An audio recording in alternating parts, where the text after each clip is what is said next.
Itu sebetulnya kalau pakai ilmu logika maupun sosial, sosial apa saja, baik sosial ilmiah maupun sosial budaya, kita ini jauh lebih unggul ketimbang tradisi mereka.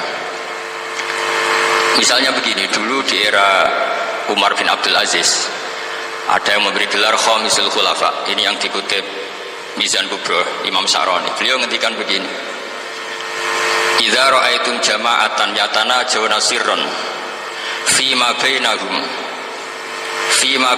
fi amri dinihim, itu fasyadu anna dzalika dhalalun wa bid'atun. Jika kamu melihat satu komunitas tertentu yang bisik-bisik agama tapi di grupnya mereka sendiri tanpa melibatkan kelompok lain yang mungkin a'lama minhum, lebih alim, maka itu sesat, dhalalun wa bid'atun. Sehingga dulu itu sudah ada tradisi konsensus ilmiah. Konsensus ilmiah ini diputuskan oleh konsensus yang min ahlil ilmi, sehingga orang yang tidak ngalim itu ya konangan.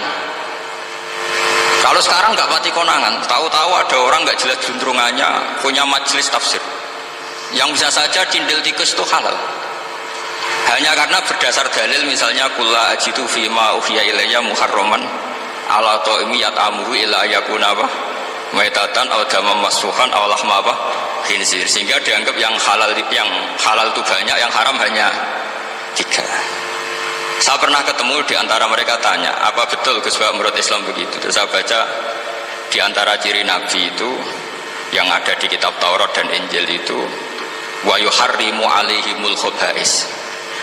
Jadi kadang mawadi'ul halal wal haram itu tidak disebut di halal haram, tapi disebut di sifatun Nabi. Sifatnya Nabi adalah wa yadau anhum israhum wal aghlal allati kanas alaihim. Di antara sekian sifat itu wa yuharrimu alaihimul khaba'is, dan Nabi mengharamkan sesuatu yang menjijikkan. Nah, kira-kira itu cindil tikus itu kalau sampean dakok di ruang tamu menjijikkan enggak? Ya jijik, ya sudah haram saja kata saya. Akhirnya sebagian mereka ya tobat, mau ngaji sama ahlinya. Dulu ketika Imam Malik ngarak Muwatta, itu beliau ngendikan, dan ngendikan itu saya hafalkan. Ini ada di kitab Al-Mandhalul Latif, juga dikutip Gus Najih dalam kitabnya At-Tajridul Musaffa. Aradtu kitabi hadza ala sab'ina faqihan min fuqaha al-Madinah fakulluhum wato'ani fasammaituhu al-Muwatta. Kitab ini sudah saya tasihkan ke 70 ahli fikih di Madinah, kemudian semuanya setuju, fakulluhum wato'ani, semuanya sepakat, fasammaituhu al-Muwatta, maka kitab ini saya namain al-Muwatta, yang disetujui. Sehingga kita tidak boleh menjadi orang-orang alim humul sendiri dewean terus dikultuskan santrinya, serambutnya gondrong, terus muridnya jari dulang Nabi Khidir, terus klambine kok kali Jogo gitu, terus terkenal wali itu. Ini kalau kita begitu bahaya. Makanya saya senang model pendidikan Anwar, ilmu itu dikonsensuskan. Siapa yang alim ditakrib, di mu'in, ada debat, ada macam-macam, sehingga yang terbaik baik secara ilmu maupun perilaku dituakan. Ini penting. Kalau ilmu tidak dikontrol itu repot. Saya berikan contoh betapa kita lebih kritis ketimbang tradisi di kampus. Saya pernah didebat sama salah satu kelompok ormas tertentu. Bapak, apa alasannya orang NU kalau megang istrinya itu kok batal gitu? Wong istrinya digauli saja boleh, masa megang itu batal gitu? Terus saya jawab, kamu tahu definisi mahram? Nggak tahu ya. Mahram itu orang yang haram dinikah. Yang haram dinikah itu ya ibu, anak, bule, ponaan. Yang haram dinikah itu namanya mahram. Justru istri itu namanya ajnabiyah, orang lain, makanya boleh dinikah. Jadi statusnya istri itu orang lain, ajnabiyah, sehingga boleh dinikahi. Kalau mahram malah nggak boleh dinikahi. Mereka akhirnya sadar, oh ternyata selama ini keliru, membahasakan istri mahram itu keliru. Ya terus akhirnya dia jadi Syafi'i dadaan tadi. Pernah juga ada seorang kiai yang kepikiran mau mengharamkan atau menganggap ada fidah kalau orang haji itu rokok. Alasannya kalau kata pakar-pakar kuetar itu cengkeh itu wangi. Kalau cengkeh wangi berarti kalau haji rokok itu artinya pakai apa? Pewangi. Itu hampir saja deal. Karena ya memang cengkeh itu wangi. Kemudian diingatkan sama kiai yang lain, Anda berani fatwa kalau orang Jumatan sunat ngerokok karena pakai pewangi? Wah iya ya, tidak jadi. Jadi ini pentingnya ilmu itu konsensus. Sehingga saya bicara di sini pede bukan karena saya merasa benar, enggak, kan nanti ada yang nasah ya. Kalau benar ya sampean dukung, kalau salah ya tinggalkan saja, biasa saja. Karena kalau sampean sama-sama tadi saya sudah bilang tahta topkotin wahidah, kita tahta syaihin wahid, tahta mursyid wahid.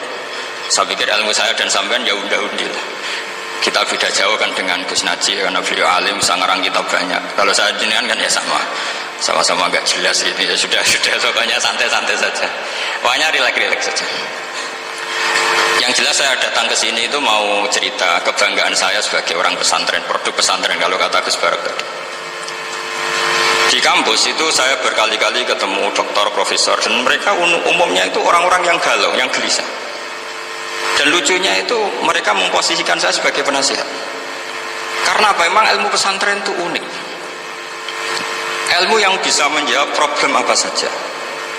Mereka misalnya tanya begini, Pak Bahak, saya ini orang kampung, yang bapak saya itu utun, katanya. Utun itu lugu, bisa menjadikan saya doktor, saya jadi dekan, saya jadi rektor. Tapi setelah di kota, dengan sekian ilmu yang saya pelajari dari Eropa, dari Amerika, sekedar anak saya tidak narkoba itu sudah susah, kok ranking nggak dengar anak saya ditangkap BNN itu sudah seneng saya. Artinya apa? Dia sadar ternyata kearifan lokal yang dididik para kiai menjadikan anak-anaknya jadi profesor, jadi dokter. Tapi dengan ilmu kedoktorannya, orang menjadikan anaknya ranking itu susahnya bukan main. Karena nggak ada kearifan.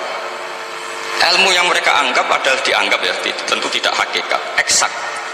Eksak saja sebetulnya tidak juga subjektivitas mereka. Misalnya begini, ini contoh sekian. Pernah saya lomba cepet-cepetan matematika.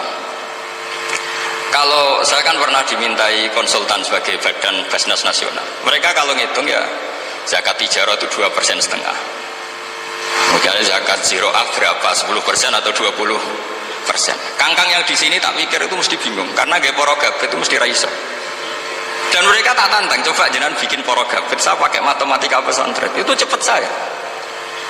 Karena matematika kita adalah matematika ummi. Ummi itu orang Arab, ummiyin. Gak usah diterjemah apa, sudah ummiyin saja. Ummiyin itu keibu-ibuan lugu. Jadi kalau nggak bisa itu ya terlalu.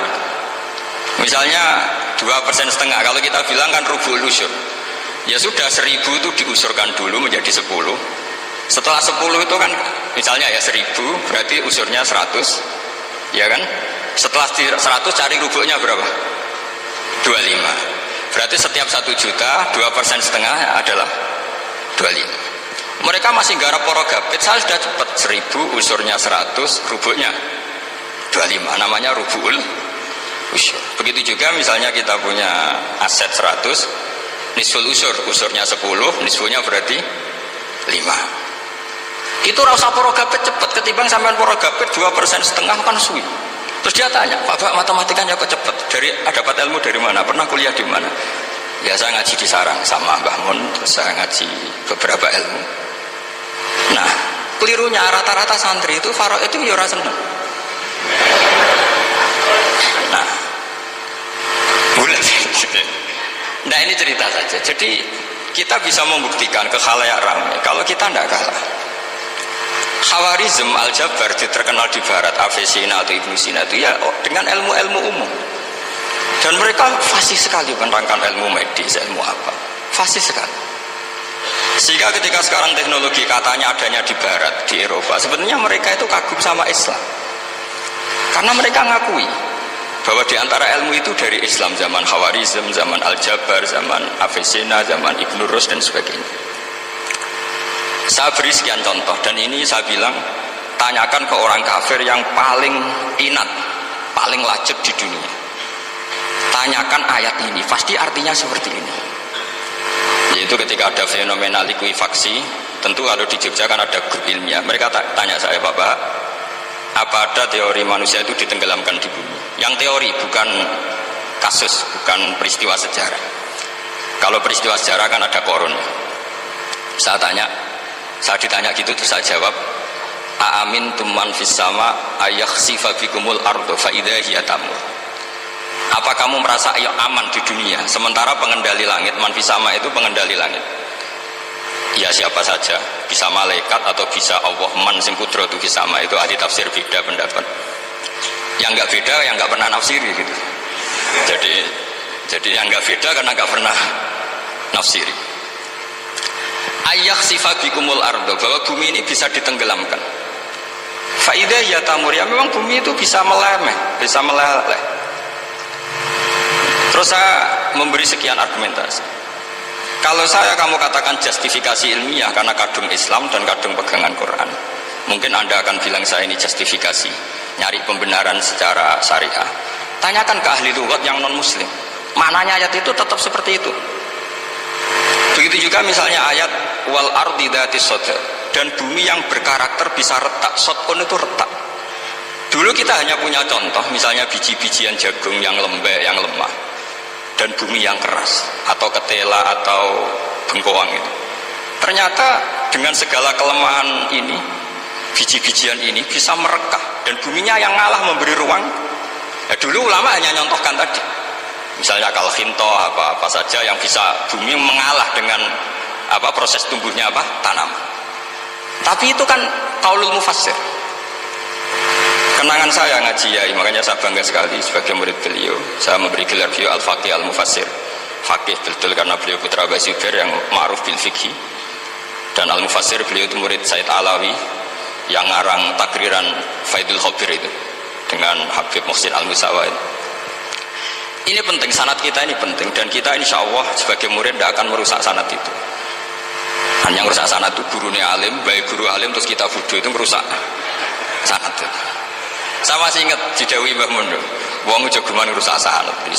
Ibnu Hajar Al-Asqalani ngalim-ngalimi wong, di murid Zakaria Al-Ansori. Beliau di murid Ibnu Hajar itu. Terus di murid Fathul Mu'in. Jadi kiai nak di murid ngalim yo isin. Nah, kita berlomba-lomba supaya gak misin-misinin Allah. Kiai. Ya ini kan kompetisi. Kalau gak kasih alim ya ngaku alim saja lah supaya ya nggak apa-apa, artinya ya cukup lah kalau di daerah masing-masing kan. Saya pernah sama satu temen itu, Gus kula wis ngalim kok iso. Kula niku tiyang Sragen. Urip kula teng kaki Joko Samudra. Jadi kula ngeten iki pun alim. Ketika dia nakal dan pengurus nyurati orang tuanya, memberitahu kalau anaknya nakal, dia tenang saja. Tak tanya, "Kenapa kamu tenang?" "Bapakku buta huruf."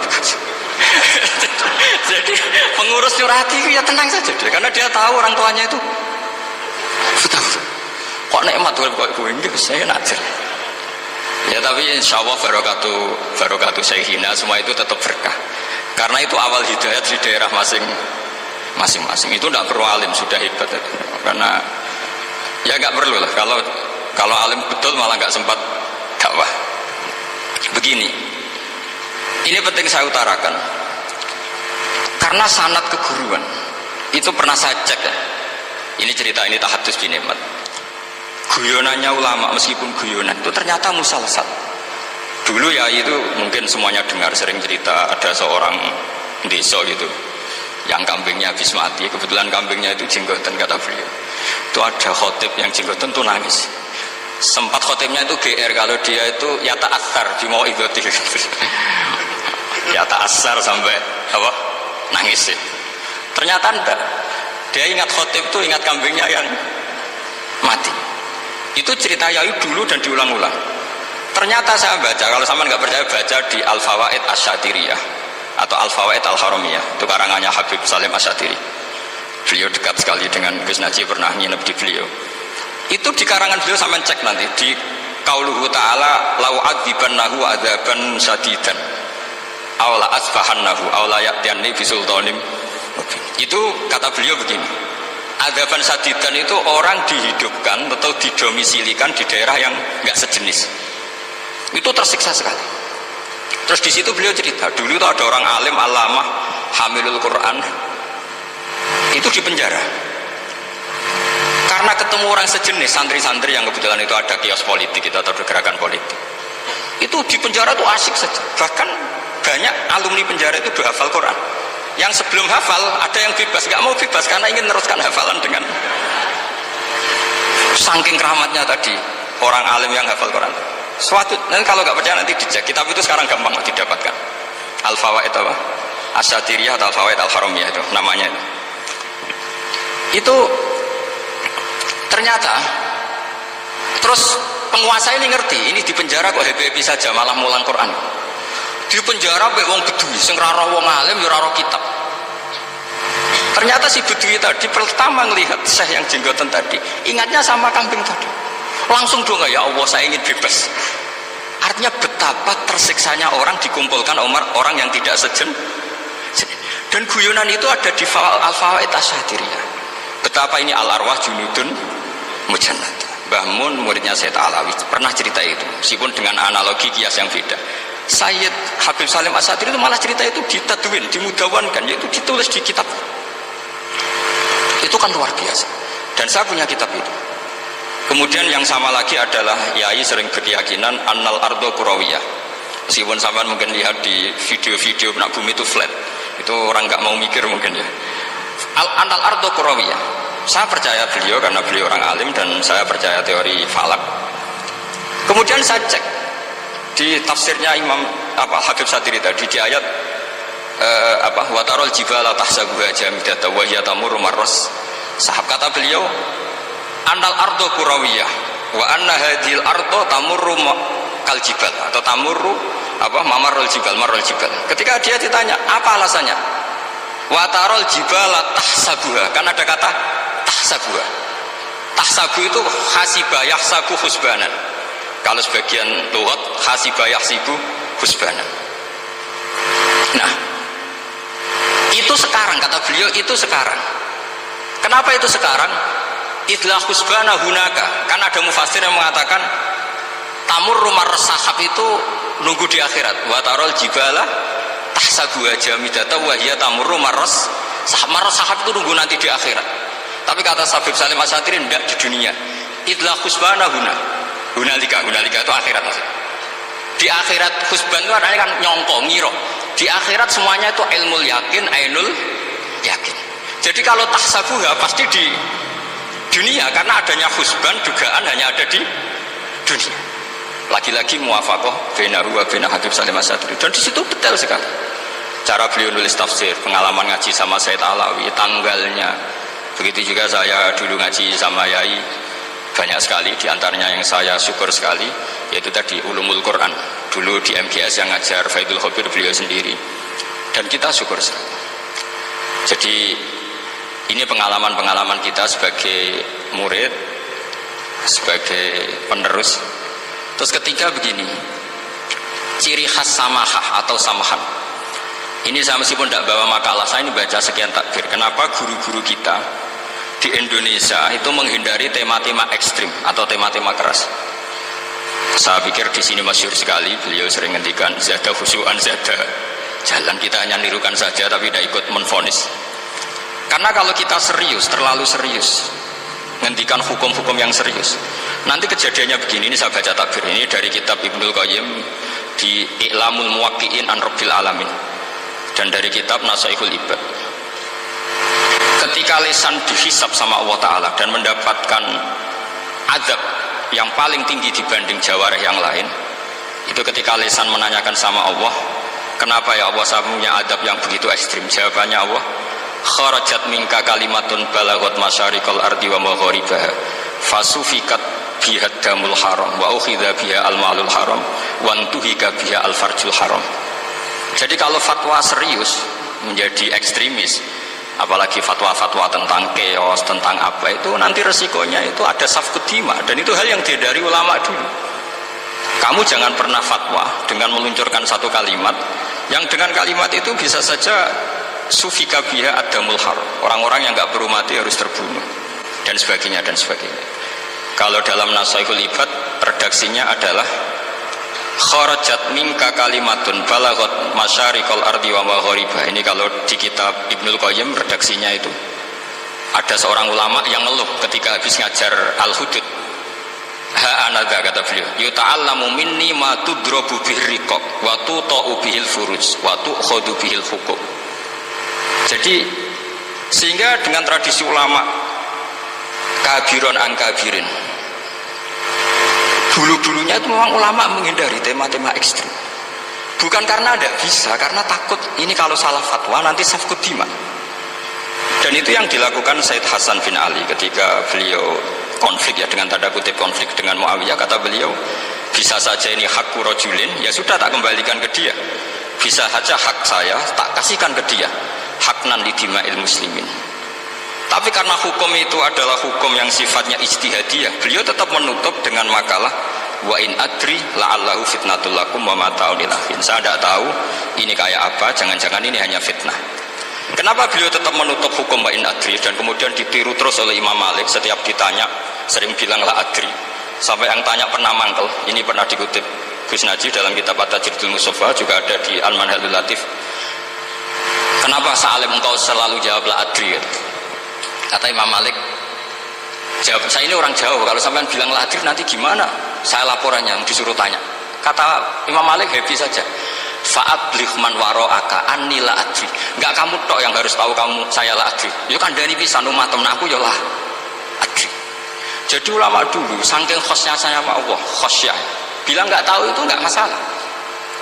Karena begitulah sanad mereka dalam hal-hal yang ijtihadiyah, yang potensi safkut dima. Saya ulang lagi, yang potensi safkut dima itu milih aman bilang la adri.